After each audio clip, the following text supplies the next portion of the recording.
Hey guys, this is Scholar General, Mojian Denbing. So today I wanted to talk about Kung Fu forms. And if you've ever seen any Kung Fu, then you've seen the martial artists kind of like doing these crazy punches and kicks and everything, and maybe swinging some swords around. I've actually done one of these, and I have a video of that, which you can click the link to above and go watch that if you'd like. But today I wanted to talk about what is a Kung Fu form and where they come from. Ostensibly, Kung Fu forms are basically supposed to be a routine that holds a body of techniques that's used in the martial art that it's from. You're supposed to have applications for a bunch of the different moves that you do in the form. That's definitely an element of Kung Fu forms, and that's supposed to be kind of the practical application of a Kung Fu form and how it's actually supposed to be a martial art.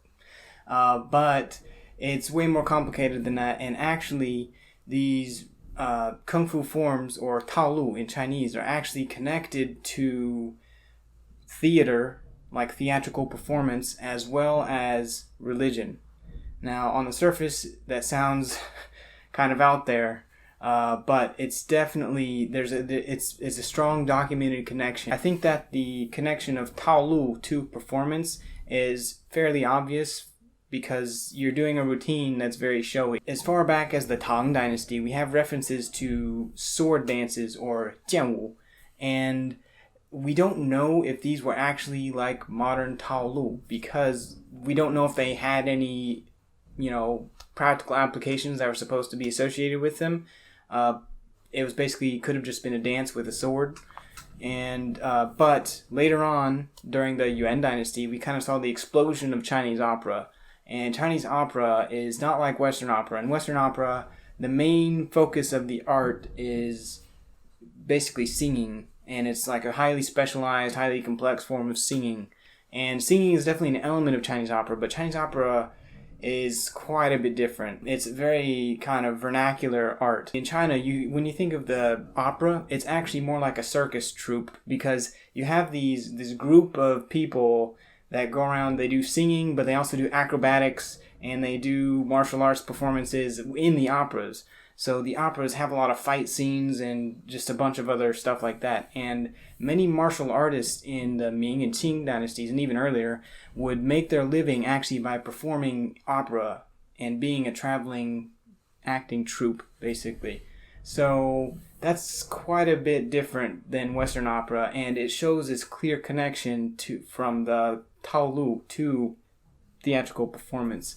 It might seem like a stretch to connect religion to Kung Fu forms and Tàolù, but it's not as much of one as you think, because whenever you think of a jian form, like a form with the straight sword, the Chinese straight sword, they'll always have their offhand will be like this.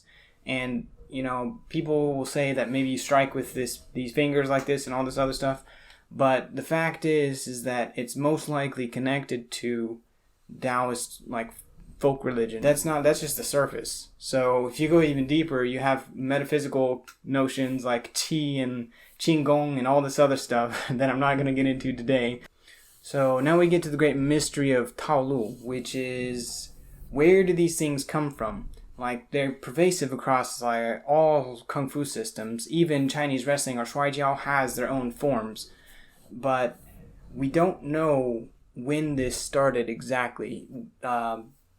But right now, I'm going to show you that it dates back at least to the Ming Dynasty. This is a reproduction of a Ming Dynasty text called Gongyu Shengji, which is like exercise to do after you're done farming. And it's written by this Ming Dynasty martial arts scholar, Cheng Zongyou. And in it, we can see connections to both religion and performance in what he's writing about here. Probably the biggest portion of the Gongyu Shengji is this text called the Shaolin Gunfa Chanzong, or the exposition on the Shaolin staff methods, basically. So right here, Cheng Zongyou actually shows us a Ming Dynasty Shaolin Kung Fu form. It's a staff routine. And what this is it'll show the posture, or describe the posture, and say, advance forward and switch to this posture, advance forward, switch to that posture, turn around, switch to another posture, and he basically lines out the form. Now, you might think, well, how is this connected to religion? And there's a couple ways. First one is that this is Shaolin staff. Now, Shaolin Si is a Buddhist temple. So you have Buddhist monks doing these martial arts. So that's a inherently strong connection already. But besides that, the name of the form is called 大夜叉第一路. So 大夜叉 is the greater yaksha, and yaksha is like a Buddhist guardian demon spirit thing. The name of the form itself is already connecting to Buddhism and religion.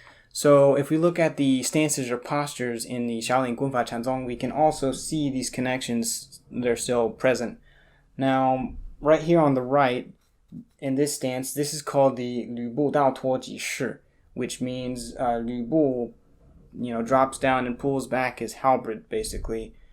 Now, you might think, well, what is this connected to? Well, 吕布 is actually a super famous character. He's like this super warrior in the Romance of the Three Kingdoms, which is one of the most important literary and theatrical performances in Chinese history. It's possible, theoretically possible, that this position was something that a person would do when they're performing the role of Lü Bu in an opera.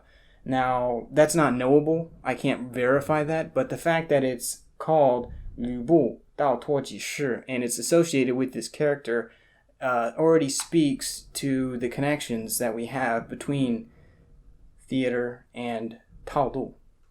We still don't really know where Taolu come from, but it's fairly safe to say that the modern Taolu that we have, which are connected to, martial application, religion, and theater, this like trifecta goes all the way back at least into the Ming Dynasty, and we can't know if all systems had it throughout Chinese history, and we can't know when it started. There's debates, but it's not clear.